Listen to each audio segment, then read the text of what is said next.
Hello guys. இன்னைக்கு விடியற் காலையில சென்னை மக்களுக்கு மிகப்பெரிய ஒரு அதிர்ச்சி.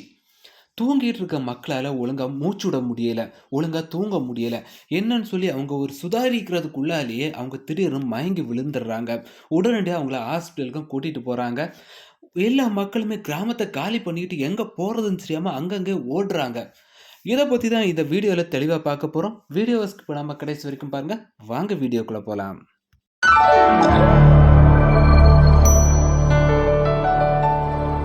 நேற்று இரவு சென்னை எண்ணூர்ல இருக்க கோரமண்டல்ங்கிற ஒரு பிரைவேட் கம்பெனில அம்மோனியா வாயு கசிவு ஏற்பட்டிருக்கு. இது எப்ப கசிவு ஏற்பட்டிருக்குன்னா, நைட் ஒரு 11:45 இருக்கும். இந்த டைம்ல தான் அம்மோனியா வாயு கசிவு ஏற்பட்டிருக்கு. இந்த கசிவு எப்படி ஏற்பட்டுச்சுன்னு பார்த்தீங்கன்னா, இந்த அம்மோனியாவ எங்கேருந்து கொண்டு வராங்கன்னு முதல்ல பார்ப்போம். கடல்ல வந்து ஒரு கப்பல நிப்பாட்டி வச்சிருப்பாங்க. கடல்லேருந்து அந்த திரவ அம்மோனியா வாயு எல்லாமே கொஞ்சம் கொஞ்சமா ஒண்ணு சேர்த்து அந்த கப்பல்ல ஒண்ணு சேர்ப்பாங்க. ஒரு லெவல் வந்த அப்புறமா வந்து பைப்பு மூலமா அந்த அம்மோனியா வாயுவ வந்து இந்த கோரமண்டல் கம்பெனிக்கு வந்து கொண்டு வருவாங்க. அங்க இருந்து எல்லா இடத்துக்கும் பிரிச்சு பிரிச்சு குடுப்பாங்க. இந்த கப்பல்லேருந்து இந்த கம்பெனிக்கு கொண்டு வராங்க இல்லையா, இந்த அம்மோனியா வாயு. இந்த வாயு கொண்டு வரதுக்கு ஒரு 48 மணி நேரத்துக்கு முன்ன ஒரு ட்ரையல் பார்ப்பாங்க. அதாவது பைப்ல எங்க டேமேஜ் இருக்கா அப்படின்னு சொல்லி, பிரஷர் எல்லாம் கரெக்ட்டா இருக்கான்னு சொல்லி பார்க்கறதுக்காக கொஞ்சம் அம்மோனியா வாயுவ செலுத்துவாங்க. அதாவது ஃபர்ஸ்ட் இது ஒரு ட்ரையல் பார்க்கறதுக்காக மொத்தமா இதுல அனுப்ப மாட்டாங்க. இந்த ட்ரையல் பார்க்கும்போது அம்மோனியா வாயு ஒரு இடத்துல கசிவு ஏற்பட்டிருக்கு. இந்த கசிவு வந்து கொஞ்சம் கொஞ்சமா டெவலப் ஆகி எல்லா காத்துல கலக்க ஆரம்பிச்சுடுச்சு. இதனால வந்து கிட்டத்தட்ட ஒரு விடியற்காலை ஒரு 4:30 மணி இருக்கும்.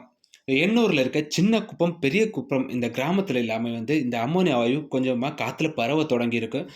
விடியற்காலையில தூங்கிட்டு இருக்க மக்கள், அவங்களால ஒழுங்கா தூங்க முடியல, மூச்சுட முடியல. என்ன ஏதுன்னு சொல்லி அவங்க ஏதோ ஒரு பிரச்சனை ஆயிடுச்சு அப்படின்னு சொல்லி அவங்க எல்லாமே எழும்பி பதட்டமா பார்க்குறாங்க. ஏற்கனவே மூச்சுட முடியல. இதுக்கிடையில அவங்க ஒரு பதட்டமா வேற இருக்காங்க. இது எல்லாமே ஒண்ணு சேர்ந்து அவங்களுக்கு வந்து தல சுத்தல் வந்து மயங்கி விழுந்துர்றாங்க. இவங்கள எல்லாம் பக்கத்துல இருக்க ஹாஸ்பிட்டலுக்கும் உடனே கூட்டிட்டு போறாங்க. இந்த தகவல் தெரிஞ்சதும் மாசு கட்டுப்பாட்டு வாரியம் இந்த கோரமண்டல் கம்பெனிக்கு முன்னால உடனே வராங்க. இங்க வந்து இந்த காற்றோட தரத்த முதல்ல ஆய்வு பண்றாங்க. இந்த கம்பெனியோட வாசல்ல வந்து காற்றோட தரத்த ஆய்வு பண்றாங்க. இந்த கம்பெனியோட வாசல்ல வந்து காற்றுல வந்து 400 மைக்ரோகிராம் தான் இந்த அம்மோனியா கலந்திருக்கணும். அந்த காற்றோட தரத்துல வந்து இருக்கணும். ஆனா, அந்த இடத்துல இவங்க ஆய்வு பண்றாங்க. இந்த செக் பண்ணும்போது ரொம்ப அதிர்ச்சி ஆகுறாங்க. ஏன்னா, 400 இருக்க வேண்டிய இடத்துல 2900 மைக்ரோகிராம் இந்த அம்மோனியா கலந்திருக்கும். இது வந்து சுவாசிக்க முடியாது. நார்மலா இருக்கிறத விட ரொம்ப அதிகம். இந்த இடத்துல யாரா இருந்தாலும் மயக்கம் அடையிற ஒரு சூழ்நிலை தான் ஏற்படும். உடனடியா இவங்க வந்து அந்த கப்பல் நிக்கிற அந்த கடற்கரைக்கு போறாங்க.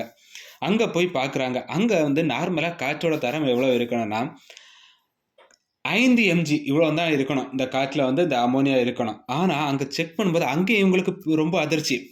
40 எம்ஜி இருக்குது இந்த அம்மோனியாவோட அளவு. இது எங்க வந்து இந்த லீக்கேஜ் ஆச்சுன்னு சொல்லி யாராலும் கண்டுபிடிக்க முடியல இதுவரைக்கும். ஆனா ரொம்ப தீவிரமா செக் பண்ணிட்டு இருக்காங்க. கண்டிப்பா இத கண்டுபிடிச்சே ஆகணும். ஏன்னா இவங்க நெக்ஸ்ட்டு அம்மோனியா அனுப்புனாலும் எங்க இந்த லீக்கேஜ் இருக்குன்னு பார்த்து அத அரெஸ்ட் பண்ணா மட்டும் தான் திரும்பவும் அம்மோனியா அனுப்ப முடியும். இந்த வாயு கசிவையும் தவிர்க்க முடியும். மக்களுக்கு எல்லாமே வந்து மாசு கட்டுப்பாட்டு வாரியம் சொல்லியிருக்காங்க. இன்னைக்கு ஈவினிங்குள்ளால வந்து எல்லாமே சரி பண்ணிருவாங்க. ஒரு பிரச்சனையும் இல்ல. இப்ப காற்றோட தரம் ஓரளவு கண்ட்ரோல்ல தான் இருக்கும்னு சொல்லியிருக்காங்க. இனி இவங்க அம்மோனியா அனுப்புறதுக்கு முன்னாலேயே வந்து நெறைய ப்ரொசீஜர்ஸ் எல்லாமே இருக்கு. இதாவது கடல் சார்ந்த அ அதிகாரிகள்ட்ட எல்லாமே இவங்க பர்மிஷன் வாங்கணும் இப்படின்னு சொல்லி நெறைய இன்ஸ்ட்ரக்ஷன் வந்து தமிழ்நாடு கவர்மெண்ட் வந்து இவங்களுக்கு குடுத்துருக்காங்க. மயங்கி விழுந்தாங்கல்ல, அவங்க எல்லாமே இப்ப ஹாஸ்பிட்டல்ல ஓரளவு நார்மலான ஒரு கண்டிஷன்ல தான் இருக்காங்க. இருந்தாலும் அவங்களுக்கு வீட்டுக்கு வரதுக்கும், வீட்ல வந்து இருக்கிறதுக்கும் கொஞ்சம் பயமா தான் இருக்கு. திரும்பவும் கசிவு ஏற்படுமோ, திரும்பவும் நமக்கு இந்த மூச்சுவிட முடியாத ஒரு சூழ்நிலை ஏற்படுமோன்னு சொல்லி அவங்க எல்லாமே ஒரு பதட்டத்துல தான் இருக்காங்க. ஏன்னா, யாரா இருந்தாலும் கண்டிப்பா இந்த பயம் இருக்க தான் செய்யும். ஏன் நானா இருந்தா கூட இருக்க தான் செய்யும். ஏன்னா, மூச்சே விட முடியாத ஒரு இடத்துல இருக்கணும்னு சொல்லும்போது நமக்கு எப்படி இருக்கும்? அந்த மாரி ஒரு சூழ்நிலையிலேருந்து போறவங்க கண்டிப்பா திரும்பி வந்து அந்த இடத்துல இருக்கணும்னு சொல்லும்போது அவங்களுக்கு ஒரு சின்ன பயம் இருக்க தான் செய்யும்.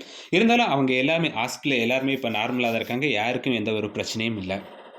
இன்னைக்குள்ளால கண்டிப்பா எந்த இடத்துலேருந்து லீக்கேஜ் வந்திருக்குன்னு பார்த்து கண்டிப்பா அந்த இதெல்லாம் கிளியர் பண்ணிருவாங்க. காற்றோட தரம் இப்போதைக்கு ஓரளவுக்கு நார்மலா இருக்கு. பழைய நிலைமைக்கு கூடிய விரைவில வந்துடும். வீடியோ பிடிச்சிருந்தா லைக் பண்ணுங்க. உங்களுக்கு என்ன தோணுதோ அத மறக்காம கமெண்ட் பாக்ஸ்ல கமெண்ட் பண்ணுங்க.